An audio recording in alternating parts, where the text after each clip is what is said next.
দীর্ঘ ৮ বছরের সাজানো সংসার কি তবে ভাঙনের মুখে? টলিউড পরিচালক রাজ চক্রবর্তী ঘর ছেড়ে আবারও কি পুরনো প্রেমিক দেবের কাছে ফিরে আসছে শুভশ্রী গাঙ্গুলি? টলিপাড়ার আকাশে বাতাসে এখন শুধু বিচ্ছেদের সুর, আর এই ভাঙনের পেছনে জড়িয়ে গেছে টলিউড সুপারস্টার দেবের নাম। সত্যি কি সম্পর্কের ফাটল ধরেছে রাজ শুভশ্রীর, নাকি সবটাই গুঞ্জন? সম্প্রতি এক সাক্ষাৎকারে শুভশ্রী একটি মন্তব্য ঘিরে শুরু হয়েছে তুমুল জল্পনা।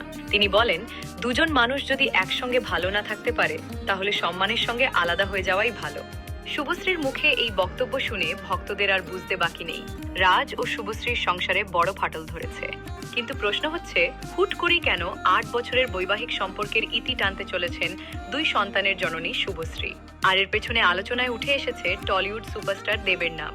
কিছুদিন আগে নাকি দেব আর শুভশ্রীর দীর্ঘদের পুরনো সব অভিমান ভুলে তারা এক হয়ে গেছে। তবে কি সত্যি পুরনো সম্পর্ক নতুন মন নিতে চলেছে, নাকি পুরো বিষয়টাই সোশ্যাল মিডিয়ার তৈরি গুঞ্জন?